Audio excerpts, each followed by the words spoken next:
debemos entender un principio básico. Hay que entender un principio básico para entender este Apocalipsis 12. Todo esto es una introducción para poder entender Apocalipsis 12, si no, no vamos a entender. Que nos enseña que todo lo que existe físicamente es influenciado por algo espiritual. Todo lo que existe físicamente ha sido influenciado o tiene su origen en el mundo espiritual. Y eso lo vemos en Hebreos 11:3, que ya lo habíamos acabado de leer. Lo que se ve procede de lo que no se veía. Mire, de modo que lo que se ve fue hecho de lo que no se veía. Es decir, esto que tú ves con los ojos tuvo un origen espiritual. Primero es lo espiritual y luego lo físico. Entonces todo se encuentra influenciado por el mundo espiritual. Normalmente cuando vemos esto en las palabras, este principio se aplica, por ejemplo, con lo que hablamos. La mayoría de las cosas que nosotros hablamos con nuestra boca las traemos a la existencia, si nosotros las creemos. Por eso la fe tiene tanto poder, y por eso cualquier tipo de fe. Hay gente que va al brujo, hay gente que va donde, y su fe hace cosas, y sus palabras, los brujos trabajan con palabras, con maldiciones, con hechizos. Porque con lo espiritual, acuérdense que lo espiritual procede de ¿qué? Lo espiritual tiene que ver con las palabras. Los únicos seres que producen palabras son los seres espirituales. Por eso es que los animales no hablan, porque no tienen el mismo espíritu que nosotros tenemos. Pero nosotros somos a imagen de Dios, y por eso nosotros podemos pronunciar palabras y crear cosas con nuestras palabras. Entonces este es un principio. Con las palabras se crean cosas. Eso es lo que hace el diablo a través de la brujería. A través de la brujería, el brujo echa un hechizo o dice una palabra de maldición, y esa palabra de maldición espiritual se vuelve una realidad si la persona no está en Cristo, si la persona no está protegida por Dios. Por eso las cosas espirituales tienen poder, tanto desde el punto de vista de lo bueno, desde el punto de vista de Dios, como desde el punto de vista del maligno. Él también opera en la misma realidad. El diablo y Dios operan en la realidad espiritual. De lo que no se veía, Dios hizo lo que se veía. Esta tierra procede de lo que no se veía. Esta tierra procede de lo espiritual. Primero Dios habló y fue hecho. Hágase la luz, fue la luz. Hágase en los animales. Dios creó con su voz, con su palabra. Creó todas las cosas. Entonces este principio es importante para entender esto que vamos a mirar en Apocalipsis 12. Este proverbio lo vemos, este principio lo vemos en Proverbios 18:21, que dice: la muerte y la vida están en el poder de la lengua. El que la ama comerá de sus frutos, porque de lo que hay en la lengua, lo que sale de tu boca es lo que hay en tu espíritu. Por eso mucha gente habla muerte, porque su espíritu está muerto. Entonces lo que sale de nuestra boca es lo que hay en nuestro corazón, y sabemos que en el corazón habita el alma y el espíritu. Las palabras tienen la capacidad de atraer realidades. Bueno, esto es porque las palabras salen de nosotros, porque tenemos espíritu, y lo espiritual crea lo físico. Lo espiritual crea lo físico. Toda maldición, toda cosa que hay, fue creada en el mundo espiritual y se manifestó en el mundo físico. Algo originó eso en el mundo físico. Todo lo que se manifiesta físicamente fue originado en el mundo espiritual, de alguna manera. Es así que los juicios que está ejecutando Dios en la tierra, también los está ejecutando en el mundo espiritual. Es decir, Dios, al mismo tiempo que está juzgando en Apocalipsis la tierra, está sentenciando al diablo también. Y esa guerra que usted va a ver en el Apocalipsis, toda esa cantidad de juicios que van a pasar en el mundo espiritual, está la misma batalla. O sea que en el Apocalipsis, en el mundo espiritual se desata una guerra, y esa guerra se manifiesta en el mundo físico, acá también abajo en la tierra. ¿Y esa guerra es entre quién? Entre Satanás y Dios. Y es la guerra final en el cielo. Y esa guerra se va a manifestar en el mundo espiritual. Entonces vamos a entrar a Apocalipsis. Ya entendiendo esto, vamos a entender Apocalipsis 12. Entramos a Apocalipsis 12, dice: apareció en el cielo una gran señal, una mujer vestida del sol, con la luna debajo de sus pies, y sobre su cabeza una corona de 2 estrellas. Y estando encinta, clamaba con dolores de parto, en la angustia del alumbramiento. También apareció otra señal en el cielo. He aquí un gran dragón escarlata que tenía 7 cabezas y 10 cuernos, y en sus cabezas 7 diademas. Y su cola arrastraba la tercera parte de las estrellas del cielo y las arrojó sobre la tierra. Y el dragón se paró frente a la mujer que estaba parada para dar a luz, a fin de devorar a su hijo tan pronto como naciese. Y ella dio a luz un hijo varón, que regirá con vara de hierro a todas las naciones, y su hijo fue arrebatado para Dios y para su trono. Y la mujer huyó al desierto, donde tiene lugar preparado por Dios, para que allí la sustenten por 1260 días. Después hubo una gran batalla en el cielo. Ok, vamos a ir hasta ahí. Vamos a ir hasta ahí para que no nos adelantemos, que son varias cositas que vamos a tocar. La primera, este pasaje ha sido muy mal interpretado. Ha sido interpretado de muchas maneras y ha tenido unas muy malas interpretaciones. Esta mujer, acuérdese, esta mujer habla de la mujer y el dragón. Habla de la mujer y el dragón, ¿cierto? Una mujer vestida ¿de qué? El uno, mi amor, pónemelo de nuevo. Una mujer vestida de sol. Ok. Una mujer vestida de sol con la luna a sus pies. Mire, esa es la primera imagen. 2 señales. La primera señal es esta mujer vestida de sol.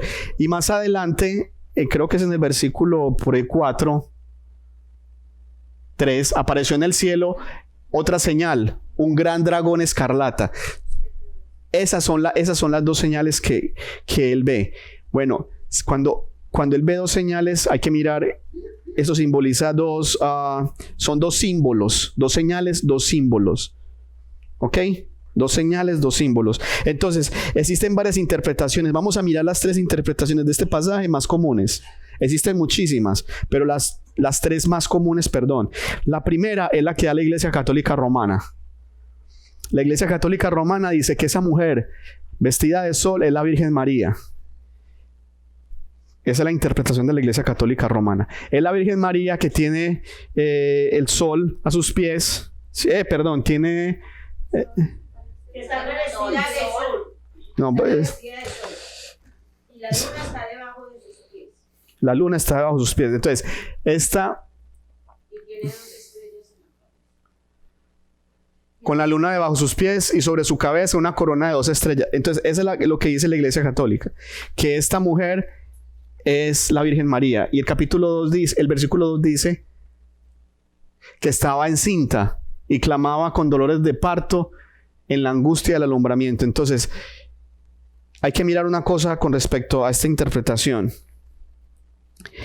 Este pasaje, y vamos a mirar este pasaje, ellos lo interpretan de esta manera basado en esto. Ellos se basan en que la Virgen María ascendió al cielo. ¿Cierto? Que la Virgen María ascendió al cielo. Pero esta interpretación no tiene sustento bíblico.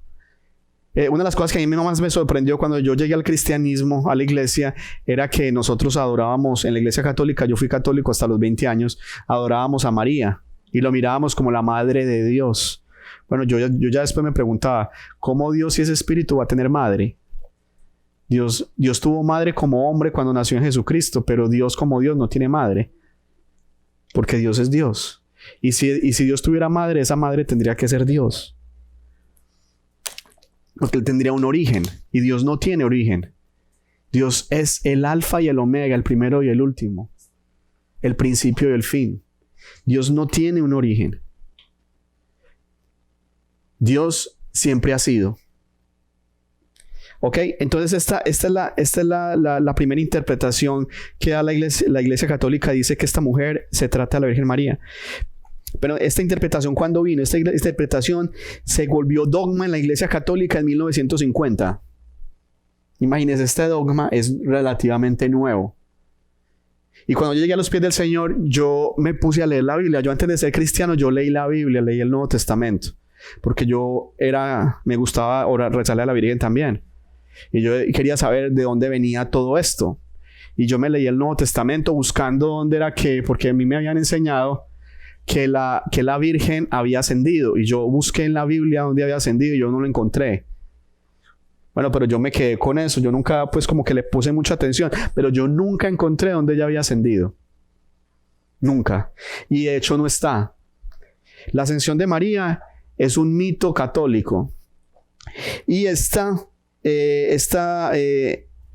principio ellos lo han tomado para ponerla casi que en la misma categoría de Dios, para subirla casi al mismo nivel de Dios. Acuérdese que la Biblia dice que nada más existe un mediador entre Dios y los hombres. Y eso está en la Biblia. Nada más existe un mediador entre Dios y los hombres, Jesucristo hombre. Y ese mediador no puede ser María, porque la Iglesia Católica dice que es María, pero eso contradeciría las Escrituras. Entonces, esto es una de las cosas que más criticaba Jesús. Jesús criticaba que estas tradiciones contradijeran la misma palabra de Dios. Jesús criticaba eso cuando nació, cuando estuvo en su ministerio. Entonces, hasta el 1 de noviembre de 1950 esto no era dogma, pero el Papa Pío XII lo declaró dogma en el 1 de noviembre de 1950. Es decir, desde 1950 la Virgen María ascendió al cielo. Pero no hay prueba de que eso haya sido de esa manera. ¿Qué dice Mateo 15, del 1 al 9? Dice, entonces se acercaron a Jesús ciertos escribas y fariseos de Jerusalén, diciendo, ¿por qué tus discípulos quebrantan la tradición de los ancianos? Porque no se lavan las manos cuando comen pan. Paremos ahí. ¿La tradición de quién? De los ancianos. Había una tradición en los ancianos que se tenían que lavar las manos antes de comer. Si no se lavaban las manos, entonces para ellos ¿qué era? Un pecado. Pero eso no estaba en la escritura que sería un pecado, sino que era una tradición de los ancianos. Entonces Jesús viene más adelante y los confronta. Vamos para el 3, dice, respondiendo él les dijo, ¿quién respondió? Jesús, porque vosotros quebrantáis el mandamiento de Dios por vuestra tradición. Otra vez, la tradición tiene la capacidad de quebrantar los mandamientos de Dios. Ustedes quebrantan los mandamientos de Dios por la tradición, y Jesús les va a poner un ejemplo a ellos de cómo ellos quebrantan un mandamiento de Dios con una tradición. Dice, porque Dios mandó diciendo, honra a tu padre y a tu madre. El que maldiga al padre o a la madre muere irremisiblemente. Pero vosotros decís, cualquiera que diga a su padre o a su madre, es mi ofrenda a Dios, todo con que pudiera ayudarte, ya no has de honrar a su padre o a su madre. Así habéis invalidado el mandamiento de Dios por vuestra tradición. Jesús les voltea la hoja y les dice, sí, existe una tradición que no lavarse las manos, entonces es pecado. Existe una tradición que entonces si no se pone la falda hasta el tobillo es pecado. Existe una tradición que si se maquilla es pecado. Existen muchas tradiciones de hombres que no son puestas por Dios. Muchas tradiciones de hombres pues no puestas por Dios. Pero entonces Jesús les voltea la hoja y les dice, bueno, existe un mandamiento que es honra a tu padre y a tu madre, pero sucede entre ustedes, Jesús les dice, que cuando su padre y su madre están en una necesidad económica y no tienen que comer, y llega ese padre y a esa madre a decirle a ese hijo, mira, no tengo que comer, dame alguna cosita, por favor. Usted le dice, no puedo darle porque es que lo único que tengo es mi ofrenda, mi diezmo para la iglesia. Es decir, es corbán. Yo no puedo darte esto porque es para mi diezmo, porque esto es para la iglesia, porque era una tradición.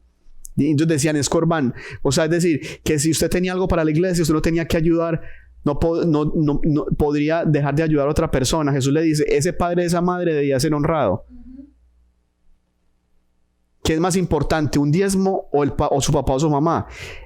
Honrar al papá y la mamá está dentro del decálogo, dentro de los 10 mandamientos. El diezmo no está dentro de los 10 mandamientos.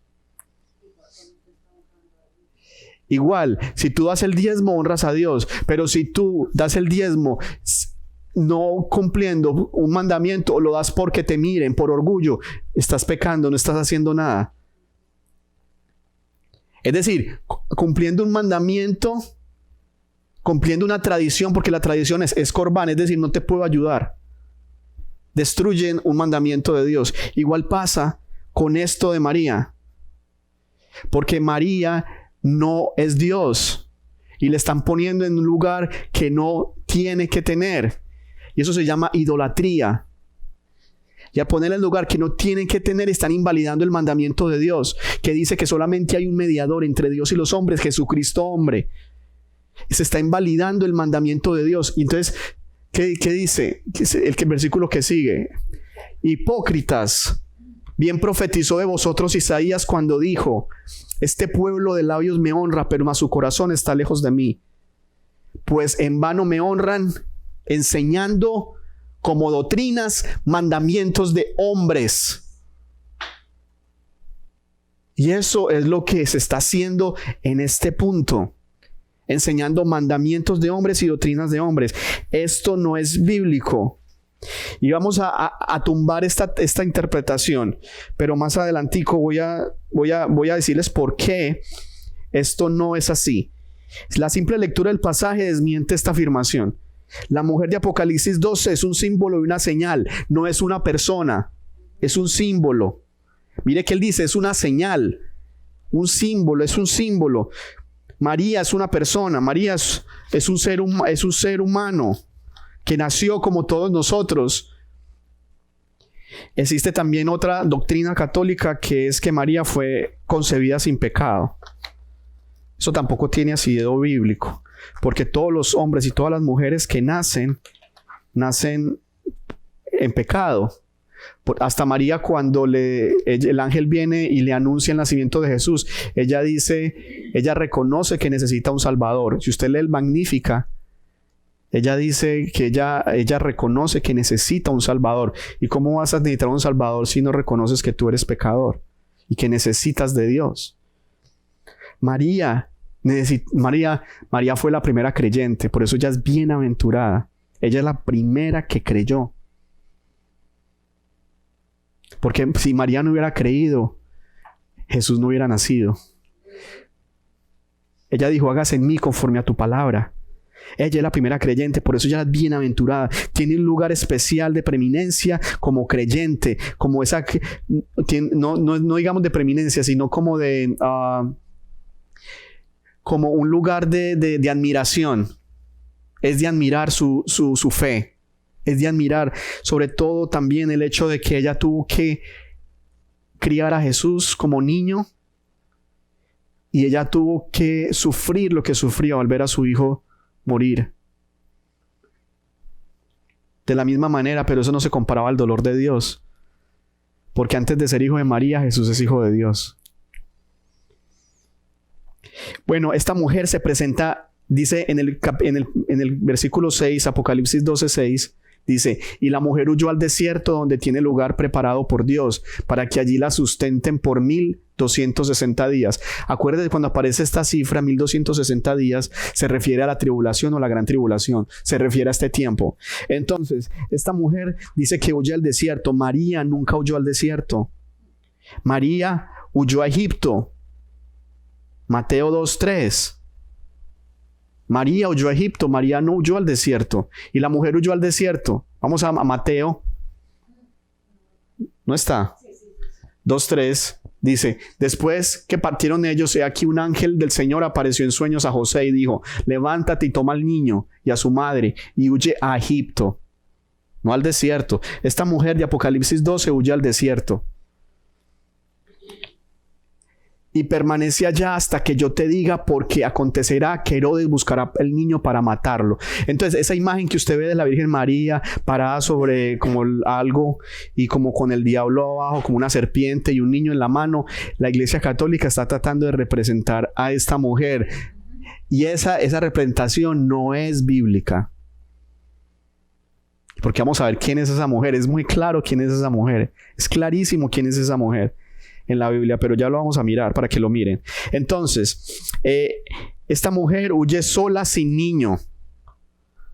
Usted ve que esta mujer está huyendo. ¿Dónde huyó? En el Apocalipsis 12:6, al desierto, pero no huye con un niño. María huye con Jesús. Quinto, el anticristo va a tratar de ahogar a la mujer. Apocalipsis 12:15. Vamos a Apocalipsis 12:15. El 15, mi amor. Perdón.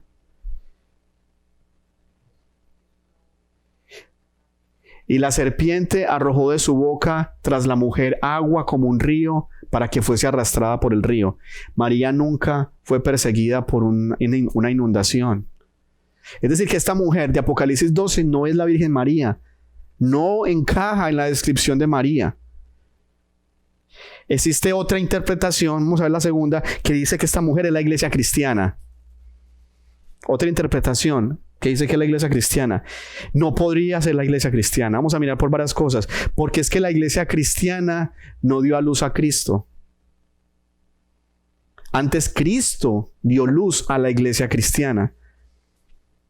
Cristo es la roca, Cristo es la base de la iglesia cristiana. Mateo 12, 6, 16, 18. Cuando Jesús le dice esa famosa frase a Pedro: yo te digo, tú eres Pedro. Acuérdense que yo les he explicado este pasaje. En griego, Jesús usa, se lo voy a decir como sería en griego: yo también te digo, tú eres Petro, que significa piedra. Y Jesús le dice: y sobre esta Petra, que significa roca, edificaré mi iglesia, y las puertas del Hades no prevalecerán contra ella. Le está diciendo: Pedro, tú eres una piedra, pero sobre esta roca grande, esta roca inmensa, que es el mismo Jesús, edificaré mi iglesia.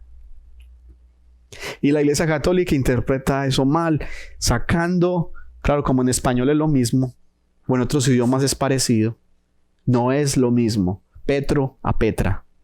Petro es piedra, Petra es roca. Jesús estaba refiriendo a que la afirmación que había dicho Pedro anteriormente: tú eres el Hijo de Dios, el Hijo del Dios viviente. Pedro le está diciendo: sí, esa es la Petra, que yo soy el Hijo del Dios viviente. Esa es la base de la iglesia.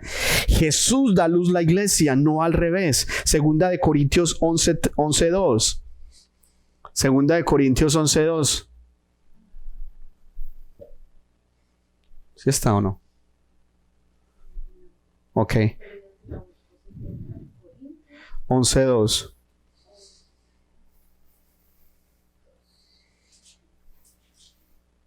Dice. Sí, dale 11:2.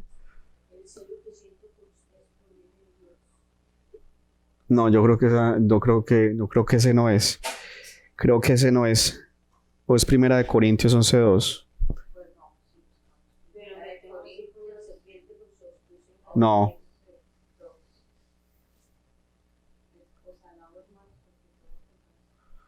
No, eso no es tampoco. Bueno, ese pasaje se me pasó. Pero la Biblia dice que Dios, Jesús, es el que da a luz la iglesia, no al revés. Romanos 9, 3 al 5. Dale, mi amor, ese de Romanos 9, del 3 al 5.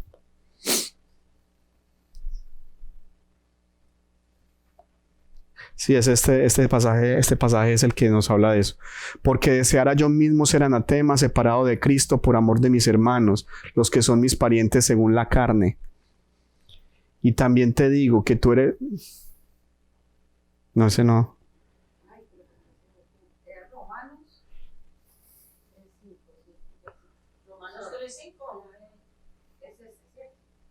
Sí, que son israelitas, de los cuales son la adopción, la gloria, el pacto, la promulgación de la ley, el culto y las promesas. De quienes son los patriarcas, y de los cuales, según la carne, vino Cristo, el cual es Dios sobre todas las cosas, bendito por los siglos. Amén.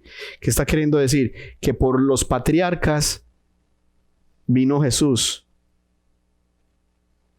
Que por los patriarcas de ahí nació Jesús. O sea, es decir, que Jesús nació fue de Israel. Jesús no nació de la iglesia.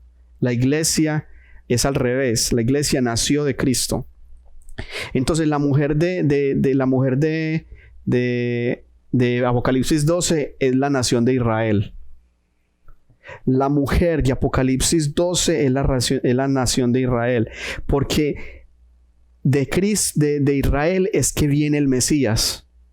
De Israel es el que viene el Mesías. Por eso Jesús dice: la salvación viene de los judíos.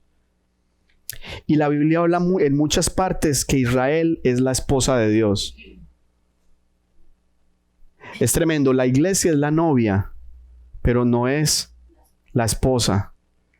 Mire, usted le puede ver Mateo 25 que habla de las 10 vírgenes, y usted puede ver Apocalipsis 19 cuando habla de las bodas de Cordero. La iglesia, eso no lo vamos a leer, pero que lo lean en la casa. La iglesia es la esposa de Cristo, pero no es... la iglesia es la novia de Cristo, pero no es la esposa. La esposa de Dios es Israel. Este pasaje del Antiguo Testamento atestiguan que la nación de Israel, que Dios se casa con la nación de Israel. Dios está casado con la nación de Israel. Mire, ¿sabe por qué Dios está casado con la nación de Israel? Cuando Dios llama a Abraham. ¿Se acuerdan que Dios llama a Abraham? Y Abraham se llama ¿cómo? Abraham.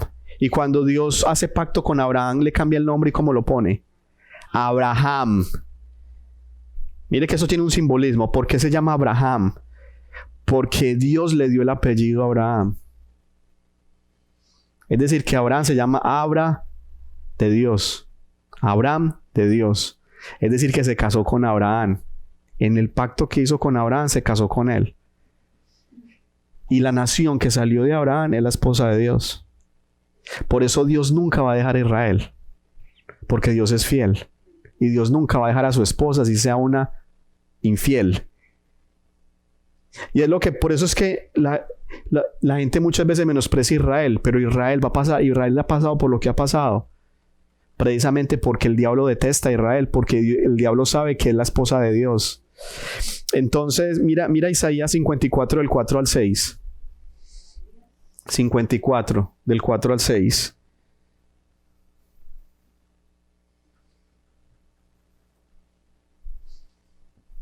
¿No?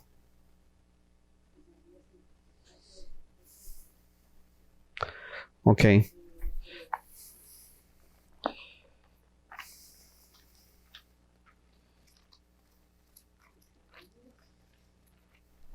(54) del 4 al 6.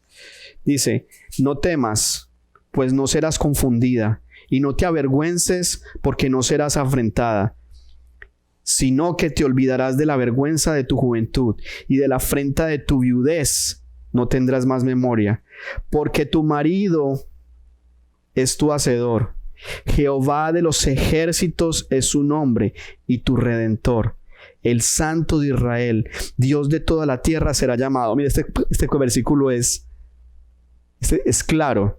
Versículo 5 de Isaías 54. Porque tu marido es tu hacedor, Jehová de los ejércitos. Dios mismo está testificando en Isaías 53 que Él está casado con Israel. Desde que Él hizo un pacto con Abraham, el pacto con los padres, Abraham, Isaac y Jacob, Dios se casó. Entonces, que esta mujer vestida de sol, con 12 estrellas, esas 12 estrellas no son los 12 apóstoles, sino que son las 12 tribus de Israel. Y está vestida de sol porque Dios tiene un pacto con Israel. Y Dios guarda a Israel y la protege. Por eso a los judíos los han intentado matar y no han podido matarlos. Los han intentado matar porque el diablo siempre los ha querido matar. Primero, porque Dios había dicho que de la semilla de la mujer, es decir, de Israel, saldría el Mesías. Y por eso el diablo siempre ha querido matar. Lo quiso matar por el faraón, los quiso matar por Nabucodonosor, los quiso matar con Hitler, los ha querido matar siempre, porque el diablo sabe que de ahí surgió su derrota. De ahí surgió la derrota. Esta mujer es Israel, esa mujer es la esposa de Dios, esa mujer es Israel. Israel en la Biblia se muestra como una mujer en parto, embarazada o en parto. Mira Isaías, miremos Miqueas 4:10. Miqueas 4:10. Dice: duélete y gime, hija de Sión. Cuando la Biblia habla de la hija de Sión, ¿se refiere a quién? A Israel. Israel, Sión es Jerusalén. Se refiere a Jerusalén. Como mujer que está en ¿qué? De parto. Porque ahora saldrás de la ciudad y morarás en el campo, y llegarás hasta Babilonia, y allí serás librada, y allí te redimirá Jehová de la mano de tus enemigos. Esta mujer que vemos en Apocalipsis 2 está en ¿qué? Está en parto. Está en parto. Esa mujer en parto no es María. Esa mujer en parto es Israel. Israel es la mujer de Apocalipsis 12. Israel es esa mujer de Apocalipsis 12. Esa es la semilla de la mujer de donde salió el Mesías. A eso se refiere Apocalipsis 12. Apocalipsis 12 se refiere a que el Mesías iba a nacer de esa mujer. Por eso, mire, volvamos otra vez a Apocalipsis 12, 2 en adelante. Dice, y estando encinta, clamaba con dolores de parto en la angustia del alumbramiento. También apareció otra señal en el cielo, la del dragón. Bueno, pasa al 4.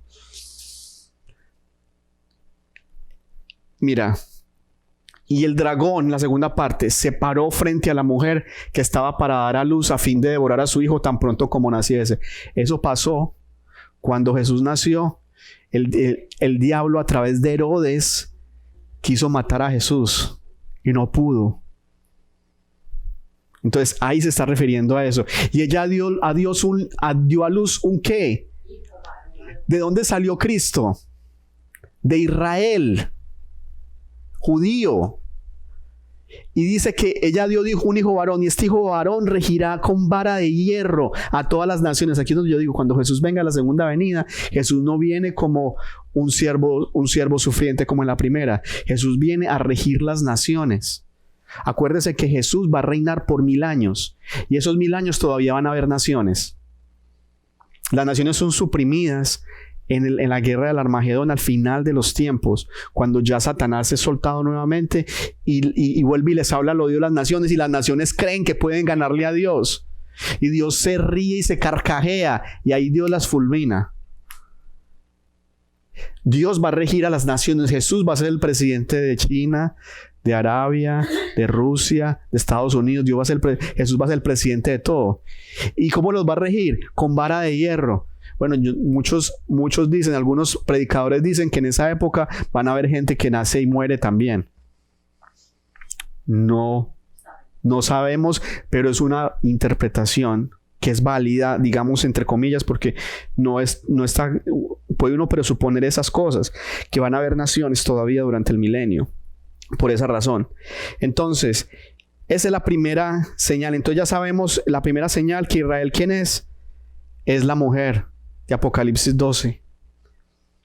Entonces vamos al 6. Y la mujer huyó al desierto, donde tiene lugar preparado para Dios, para que allí la sustente por 1260 días. Mire, aquí ya volvemos al Apocalipsis. En el Apocalipsis, después de la primera parte de la tribulación, el anticristo rompe el pacto de paz, y el anticristo se va de frente contra Israel. ¿A quién? A matarlos y a destruirlos. Entonces, por eso es que la Biblia dice, y la mujer huyó al desierto, donde tiene lugar preparado para Dios, para que ella la sustente 1260 días. Es decir, la mujer, los israelitas van a huir del anticristo y se van a esconder, y Dios los va a cuidar del anticristo, porque el anticristo los va a querer destruir totalmente. Y vamos a ver a través de quién es el que está detrás de eso. Es el mismo Satanás. Volvamos al versículo 5. Al versículo 4, perdón. Dice, al 3, perdón, amor, 3, qué pena, 3. También apareció otra señal. Vamos a ver la segunda señal. ¿Por qué está metido el dragón acá con la mujer? La segunda señal es un dragón escarlata. Nadie duda que el dragón es el diablo.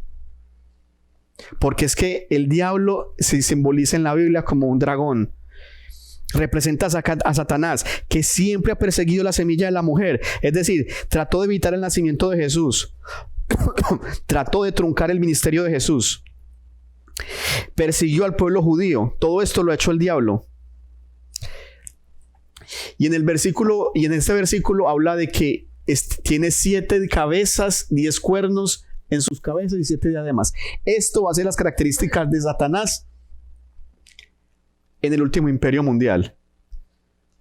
En el último imperio mundial, así se dice. No se sabe exactamente cómo va a ser, pero esto quiere decir reinos. Cuando se habla de cabezas, se habla de cuernos, quiere decir reinos. Se está hablando que Satanás se va a manifestar a través del último imperio mundial, de donde sale el anticristo. Y esto está representando a Satanás. De esa manera, van a haber varias naciones que lo van a estar respaldando. Y él va a ser la cabeza de ese movimiento que va a tratar de destruir Israel en la segunda parte de la tribulación. Entonces vamos para el 4.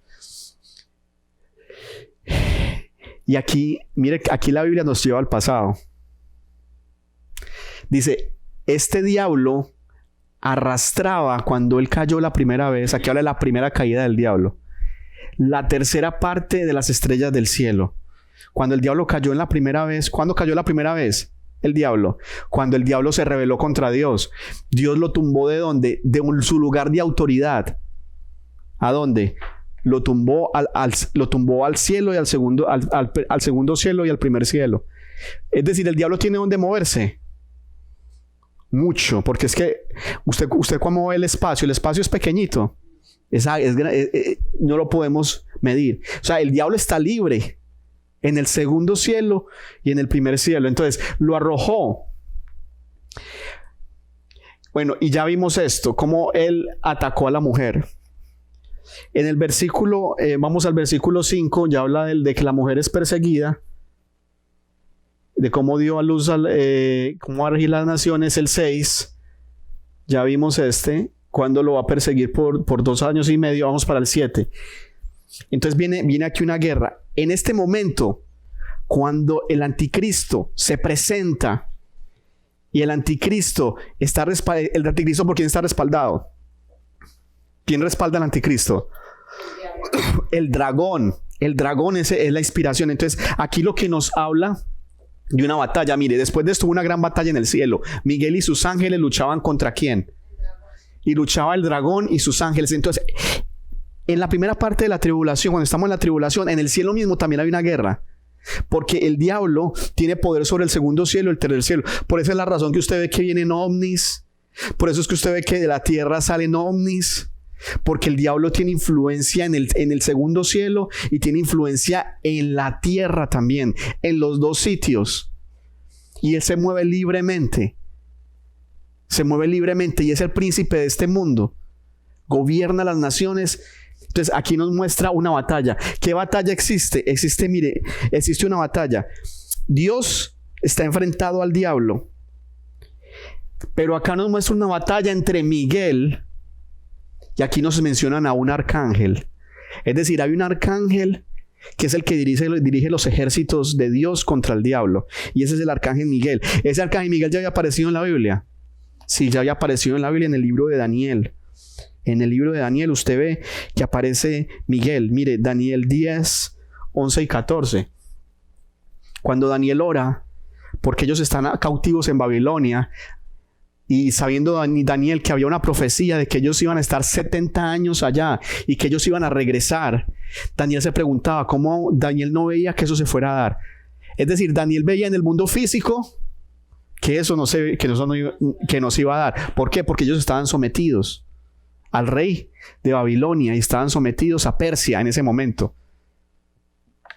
A Persia. Entonces mire lo que pasó. En el mundo espiritual Daniel vio que eso no se iba a dar. Pero entonces Daniel, ¿qué hizo? Oró, ayunó. ¿Y qué pasó cuando Daniel oró y ayunó?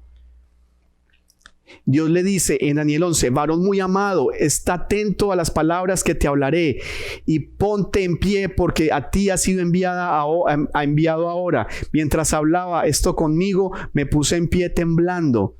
Vino la respuesta de Dios. Entonces me dijo, Daniel, no temas porque desde el primer día que dispusiste tu corazón a entender y a humillarte en la presencia de tu Dios, fueron oídas tus palabras. A causa de tus palabras yo he venido. La oración de Daniel ocasionó una guerra en el cielo. Ya Dios había dado la profecía, pero la sentencia, lo que iba a pasar, solamente se desató cuando Daniel oró. Por eso nosotros, mire, una de las razones, y aquí viene lo que les vengo a decir, una de las razones por la cual el diablo no ha sido ejecutado, porque parte de la sentencia tiene que ser ejecutada por nosotros. Nuestras oraciones ejecutan la sentencia sobre Satanás. Cuando tú oras por tus hijos que están atados, cuando tú reprendes al diablo, tú estás ejecutando la sentencia de Jesús sobre el diablo en la cruz del Calvario, donde lo destruyó.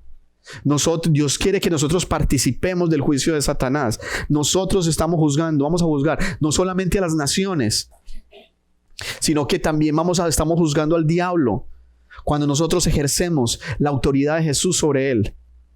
Entonces, Daniel ora y se desata una guerra en el cielo. Mira, a causa de tus palabras yo he venido. Y mire, el 13, mas el príncipe del reino de Persia, ¿a quién se refiere? A un demonio. En el mundo espiritual un demonio se empezó a oponer. Un demonio de rango alto. ¿Qué demonio? El demonio que estaba influenciando al rey de Persia. El demonio que influenciaba las decisiones del rey de Persia. Este demonio no quería dejar que Israel fuera libre, que Israel saliera del cautiverio. Este demonio se estaba oponiendo y tuvo que venir el arcángel Miguel durante 21 días, pero he aquí, otra vez, Miguel, uno de los príncipes, de los principales príncipes, vino a ayudarme y quedé allí con los reyes de Persia. Hubo una guerra en el mundo espiritual y Miguel derrotó a este príncipe. Entonces, más adelante, este príncipe de Persia, Darío, el rey de Persia, deja libre a los judíos. Pero eso no se hubiera dado si no se hubiera ejecutado por la oración de Daniel. Entonces, si ve cómo la oración hace que pasen cosas en el mundo. Entonces, esto es lo que está pasando en la tierra. ¿Sabe cuál es la oración que Dios está respondiendo para que se desate esta guerra en el mundo espiritual? Es la oración de Apocalipsis 6. La oración de Apocalipsis 6, cuando se abre el quinto sello. La oración que está respondiendo Dios para que se desate esta guerra en el mundo espiritual. Pero espere, yo voy porque ese no lo coloqué. Es la oración de Apocalipsis 6 cuando se abre el quinto sello. Dice, después esto miré y aquí una multitud. Ah, no, esta no, espérese. Eso. Si ves que estos va desde el 9, mi amor. Cuando abrió el quinto sello, vi abajo del altar las almas de los que habían sido muertos a causa de la palabra de Dios y el testimonio que tenían. ¿Quiénes son los que están clamando? Los muertos de la tribulación. Están clamando a Dios. ¿Desde dónde? Desde el cielo. Y están clamando y le dice, ¿hasta cuándo? ¿Hasta cuándo, Señor Santo y verdadero, no juzgas y vengas nuestra sangre de los que moran en la tierra? Y sigue. Y se le dieron vestiduras blancas y se le dijo que descansase todavía un poco hasta que se completara el número de los consiervos y sus hermanos que también habían de ser muertos con ellos. Cuando ellos oran, entonces Dios desata la guerra en el mundo espiritual y Satanás, porque para Dios poder juzgar a los que están abajo, tiene que juzgar al que los maneja desde arriba. O sea, lo que hace Dios es desbaratar toda la autoridad desde arriba hasta abajo, porque los que están acá abajo, los príncipes, los presidentes, los que hacen maldad, están regidos por demonios que están gobernados por otros demonios más altos, y esos demonios más altos están regidos por el diablo. Entonces Dios comienza la guerra desde arriba, los empieza a derribar. Entonces lo que usted ve en Apocalipsis 12 es que en la época del Apocalipsis el diablo va a ser echado totalmente del cielo y derrotado en el cielo, y va a ser confinado a la tierra, solamente a la tierra. El diablo tiene acceso al universo, por eso el diablo tiene acceso al trono de Dios. Por eso el diablo va y lo acusa a nosotros, nos acusa delante de Dios.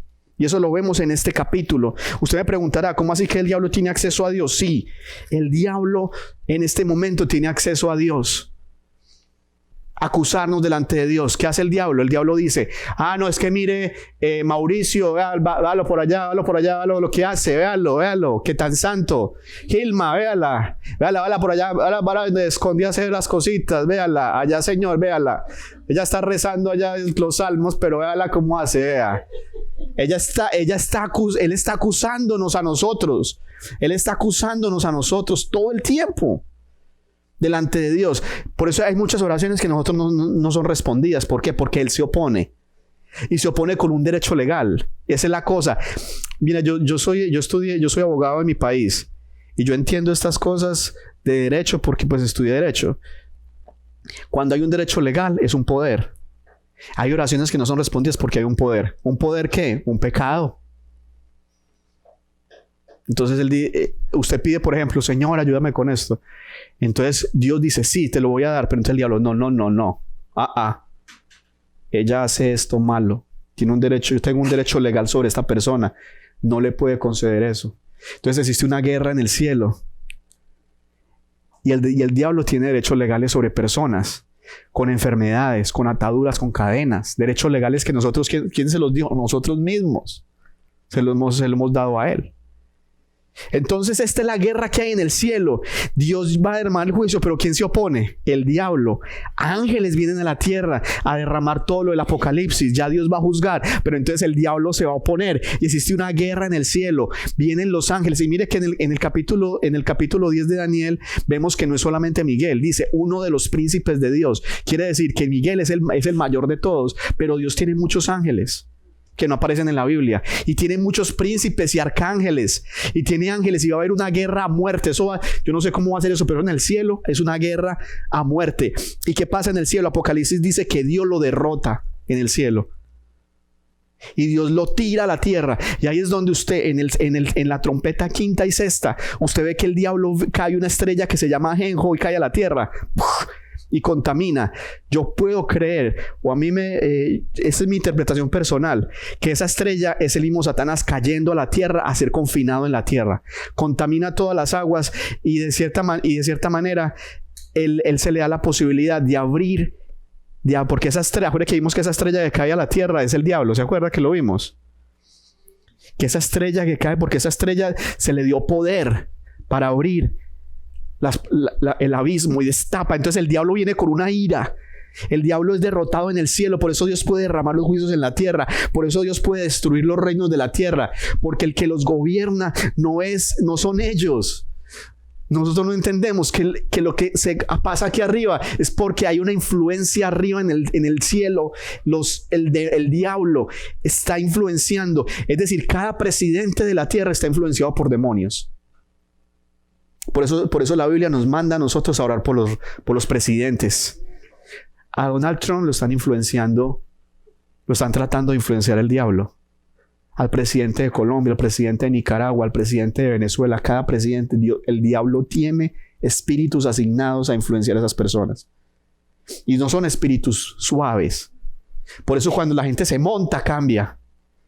Usted no ve que la gente cuando se están lanzando a la presidencia, yo le doy casa, yo le doy carro, yo le doy beca, pero se montan allá y empiezan a favorecer a sus amigos y coja para acá. Y usted ve la hija de Chávez, la mujer más rica de Venezuela. ¿Y dónde señora no trabajaba? ¿De dónde sacó toda plata? Bueno, de la que se robaron. ¿Por qué? Porque cuando usted llega al poder, inmediatamente el diablo ya tiene asignado, no un demoniecito así, una cosita así chiquita, tiernita, no, un demonio, el hijo de madre mente grande. Y usted tiene que enfrentarse a ese demonio si usted es un gobernante de la tierra. Y ese demonio lo va a tentar todo el tiempo para que usted se tuerza. Por eso que tenemos que orar por los gobernantes de la tierra. Por eso es que tenemos que orar por los gobernantes de la tierra. Porque ellos están influenciados por el diablo. Por eso es que Persia tenía un príncipe asignado solamente a Persia. Y ese príncipe influenciaba al rey de Persia para que no dejara ir a Israel. Porque el diablo detesta a Israel. Entonces, terminemos con esto. Yo no sé cuántos han aprendido mucho y entendemos este capítulo de esta manera. Estamos en el 7, ¿cierto? Estamos en el 7. Entonces vemos aquí dos personajes importantes, Diablo y Miguel, peleando. Acuérdense que Efesios 6:12 nos habla de que existen unos rangos espirituales. Sí, el 6:12. 6:12. Existen unos rangos espirituales. Dice, porque no tenemos lucha contra sangre y carne, sino contra principados arriba, potestades, gobernadores que están encargados exactamente de influenciar a los gobernadores de la tierra. Y estos gobernadores se encargan de influenciar a estos gobernadores, y huestes espirituales de maldad, que son los demonios que atan a las personas individualmente. Demonios de rango más bajo. Ellos están muy organizados. Ellos están estratégicamente organizados. Entonces, ¿qué está haciendo el diablo en el cielo? Ya lo vimos, el diablo está tentando. ¿Se acuerdan de Job? Mire, vamos a ver a Job 1, 6 al 11. Nada más es para que ustedes tengan. Usted me pregunta, ¿el diablo tiene acceso al cielo? Sí. ¿Cómo? La palabra diablo significa el acusador. Mira, la palabra diablo, y eso es importante, la palabra diablo viene en el Nuevo Testamento. La palabra diablo no es del Antiguo. En el Nuevo Testamento, ¿quién fue el que llamó primera vez al Satanás diablo? Jesús fue el primero que llamó a Satanás diablo. Diablo significa acusador. Quiere decir que el diablo tiene acceso al cielo a acusarnos. Entonces, mire, Job 1 del 6 al 11 dice: un día vinieron a presentarse delante de Jehová los hijos de Dios, entre los cuales vino también Satanás. Y dijo Jehová a Satanás: ¿de dónde vienes? Y respondió Satanás a Jehová, dijo: de rodear la tierra y andar por ella. ¿De dónde? No, es que Satanás no existe. No, el que andó, quién sabe qué era, una energía o qué. No, era una persona. Rodear la tierra y andar por ella. Y Jehová dijo a Satanás: ¿no has considerado a mi siervo Job, que no hay otro como él en la tierra, varón perfecto, recto, temeroso de Dios y apartado del mal? Como yo dice, ¿no has considerado a Gilma, una mujer recta, apartada del mal? Entonces el diablo dice: usted no la ha visto lo que hace cuando está a escondidas. Así es el diablo. O el pastor Mauricio, como es de santo, habla yo como predica: mira el Señor, mira mi siervo Mauricio, qué bendición, como me sirve allá en la iglesia en West Palm Beach. El diablo: ¿usted no ha visto cuando está solo por allá? ¿No lo ha visto? ¿No ha visto lo que piensa? ¿No ha visto lo que dijo ayer? Mira lo que dice. Mire el diablo. Respondió Satanás a Jehová, dijo: ¿acaso teme Job a Dios de balde? Le dijo: ¿acaso es que Job, usted no sabe, usted cree que porque Job ora y reza tanto? Eso no es de balde, eso es por algo. Algo tiene en su corazón. No le ha acercado alrededor a él y a su casa y a todo lo que tiene. Le está diciendo: Job es así con usted porque usted le ha dado todo. Entonces él es así con usted porque usted es una cagüeta con él. Es lo que está diciendo el diablo. Mire que el diablo siempre está tratando a Dios. Siembra tratando de acusarnos. Al trabajo de sus manos has dado bendición, por tanto sus bienes han aumentado sobre la tierra. Pero extiende ahora tu mano y toca todo lo que tiene, y verás si no blasfema contra ti en tu misma presencia. Y el libro de Job se trata de mostrar cómo este hombre siempre fue íntegro en medio de las peores pruebas, porque yo creo que pocas personas en la tierra han pasado por las pruebas que Job pasó. Pocas personas. Si usted está pasando una prueba muy grande, yo le pido que lea el libro de Job, para que vea que esa prueba que usted está pasando no es nada a comparación de esta prueba, de las que ha pasado Job. ¿Ok? Entonces, eso es para que lo lean en la casa. Bueno, entonces, ¿qué quiero decir con esto? Que que el diablo tiene acceso a Dios. Vamos a leer volvamos a Apocalipsis 12, ya vamos acabando. Estamos en el 8, yo creo. Dice: pero no prevalecieron, hablando de la guerra entre el diablo y los ángeles, el dragón peleando, pero no prevalecieron, ni se halló lugar para ellos en el cielo. ¿Qué quiere decir? Que en el Apocalipsis ya el diablo va a perder el acceso a Dios. Dios lo va a confinar a la tierra. Ya no puede acceder a Dios. Ya no puede acceder a acusar. ¿A quiénes acusaban? A los santos que estaban allá. Él los acusa acusa a todo el mundo.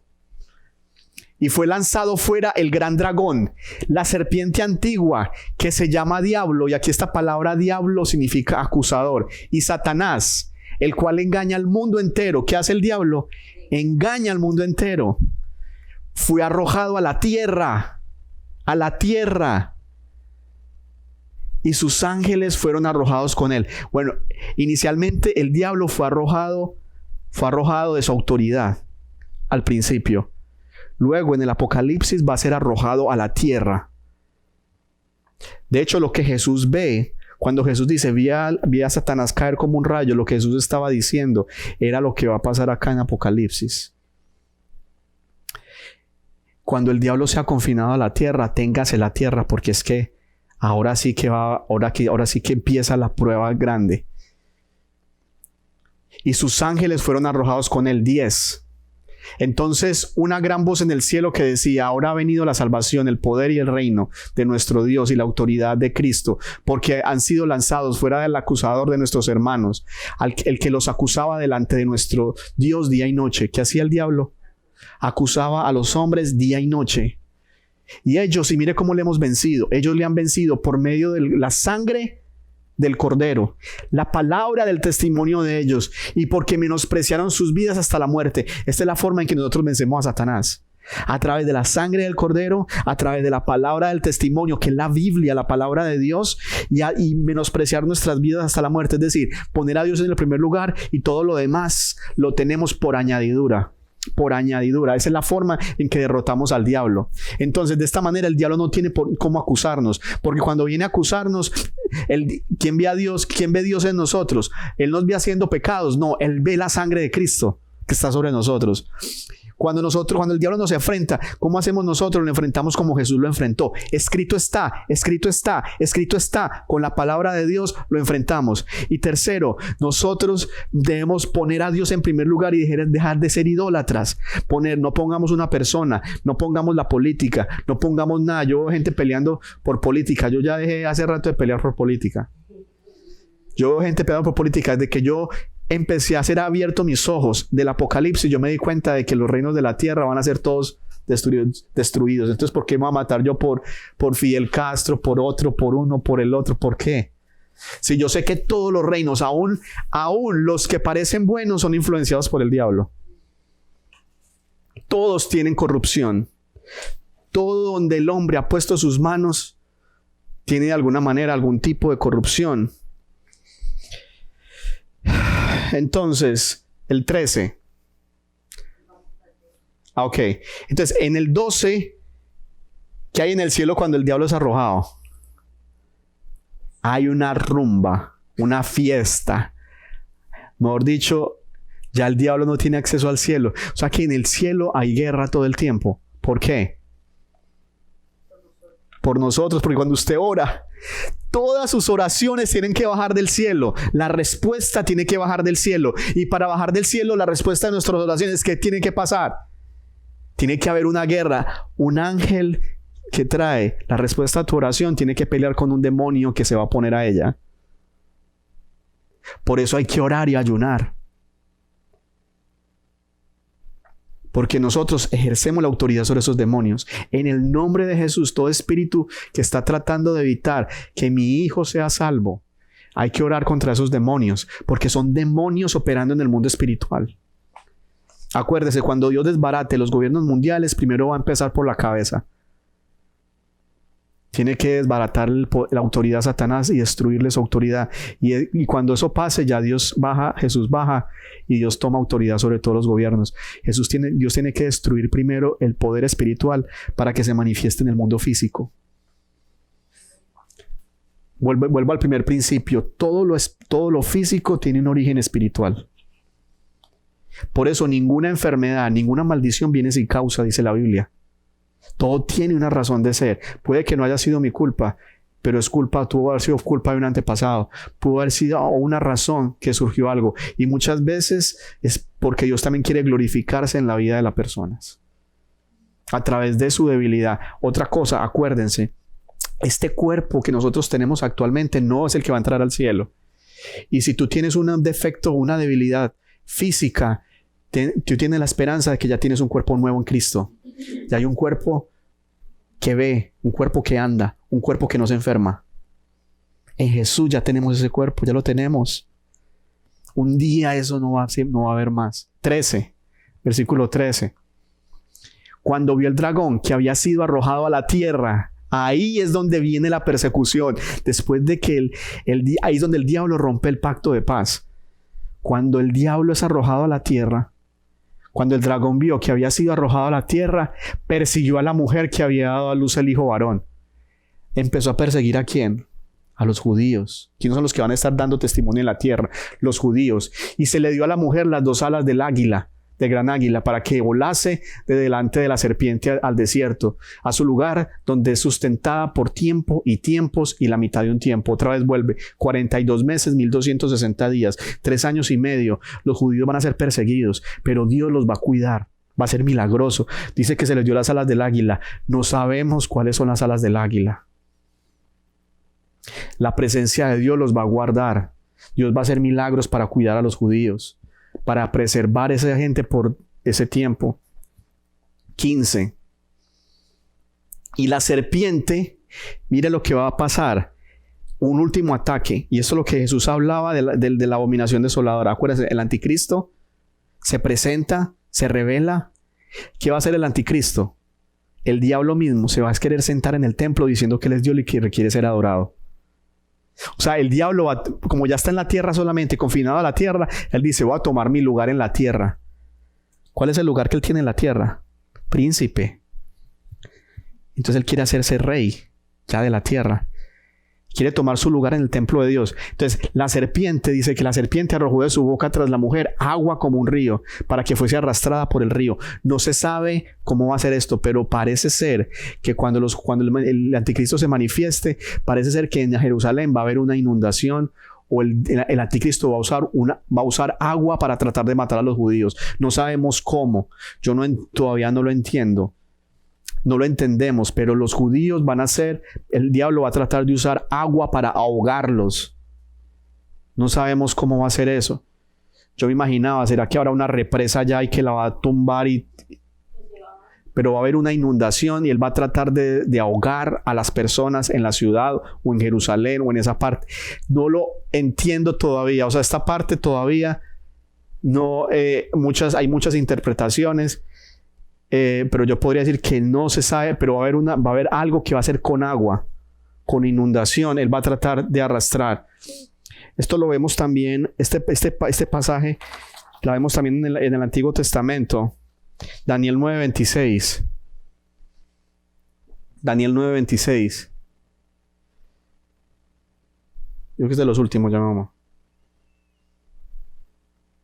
¿No está? 9:26. Dice, y después de las 62 semanas se quitará la vida al Mesías, mas no por sí.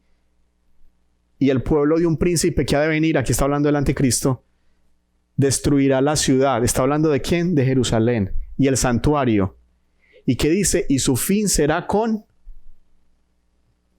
inundación. ¿Sí ves? Y si ves que en el 12 dice que la serpiente va a tirar un río que va a tratar como de ahogar a los judíos. No se sabe cómo va a ser esto. Pero el diablo va a tratar de ahogar, de destruirlos a través de una inundación. De ahogarlos. Puede ser un desastre natural originado por el diablo. Usted sabe que el diablo tiene poder de mover cosas en la naturaleza también. No sabemos exactamente, no se sabe exactamente cómo va a ser, pero va a haber algo con inundación. Acabemos ya el 17, estamos en el 17, ¿cierto? Estamos en el último versículo.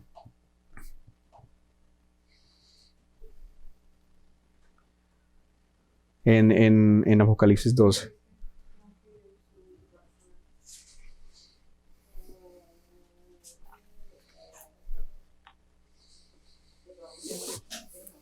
Sí, dale. Ok. 16. Pero la tierra ayudó a la mujer, pues la tierra abrió la boca y tragó el río que el dragón había echado de su boca. Dios va a hacer un milagro y esto no va a poder destruirlos. Entonces el dragón se llenó de ira contra la mujer y fue a hacer guerra contra el resto de la descendencia de ella, los que guardan los mandamientos de Dios y tienen el testimonio de Jesucristo. Ya primero él se levanta contra los judíos en la ciudad. Y cuando ve que no prevalece contra ellos, entonces ya él comienza a perseguir a los cristianos judíos. Porque en esa época va a haber un ministerio de 144,000 sellados y y los dos testigos, y se va a convertir millones de personas en la tierra. El diablo va a intentar perseguir a esta gente. Muchos los van a matar. Y continúa la muerte de estas personas. Y después los vemos en el cielo también. Cuando Jesús venga. Bueno, ya con esto acabamos. Ya entendemos esta visión de la mujer y el dragón. Acuérdense que en el Apocalipsis 11 vimos que Dios toma control de los reinos de la tierra. En Apocalipsis 12 entendemos que eso no puede pasar sin que Dios destruya el reino de las tinieblas. Dios tiene que destruir el reino, o sea, Dios acaba con el reino de abajo, pero para destruir los reinos de abajo tiene que destruir el reino que lo rige desde arriba.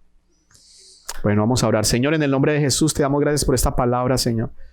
Gracias por darnos a entender que Satanás, aunque tiene poder sobre la tierra, sobre nosotros no tiene autoridad ni poder, Señor. Solamente el poder que tú le das controlado, es un poder controlado sobre los creyentes, porque tú no vas a dejar que Él nos tiente más allá de lo que podamos soportar. Padre, en el nombre poderoso de Jesús, ayúdanos y líbranos del mal. Por eso la Biblia dice, líbranos del mal. Cuando la Biblia dice en el Padre nuestro, líbranos del mal, la mejor forma de traducir esto es líbranos del diablo. Porque el mal no es algo, el mal es una persona.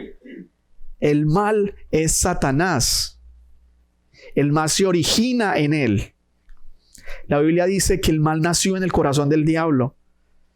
Cuando oramos, Señor, líbranos del mal, es líbranos del diablo. Líbranos de lo que el diablo quiere hacer. Padre, líbranos de caer en las manos del maligno. No nos entregues en las manos de ese perverso, Señor. En el nombre poderoso de Jesús, libra a mi familia de las garras de Satanás. En el nombre de Jesús, atamos todo demonio que se quiere mover en nuestras vidas. Y si hay algún pecado que impide o que ha dado autoridad, arrepiéntete hoy. Arrepintámonos. Padre, nos arrepentimos ahora de nuestros pecados y nuestras fallas. Perdónanos porque muchas veces hemos pecado contra ti. Hoy reconocemos que tú eres el Hijo de Dios, que diste tu vida en la cruz del Calvario, que resucitaste al tercer día. Te recibimos en nuestro corazón y recibimos la sangre de Cristo que limpia todo pecado. En el nombre de Jesús, creemos que tú resucitaste al tercer día y hoy estás reinando a la derecha del Padre. Gracias, Señor, en el nombre poderoso de Jesús por tu palabra. Y te pido, Señor, en el nombre de Jesús, que bendigas a cada persona que está haciendo esta oración. Que le llenes de tu Espíritu Santo en el nombre poderoso de Jesucristo. Amén y amén. Bueno, hermanos, nos vemos dentro de 8 días de nuevo en el servicio del domingo. También nos vemos el jueves, tenemos la oración y vamos a estar orando para el discipulado, ¿ok? Es importante el discipulado, Vidas Sólidas 1, comuníquense con nosotros. Ustedes van a ver acá en el video cuando pongamos la transmisión transmitamos la predicación. Ustedes van a ver ahí la información. Puede comunicarse con nosotros a ese correo electrónico, también entrar a la página web y no se le olviden meterse y inscribirse en el discipulado nivel 1 que vamos a comenzar dentro de poco. Muchas gracias, Dios me los bendiga, cuídense.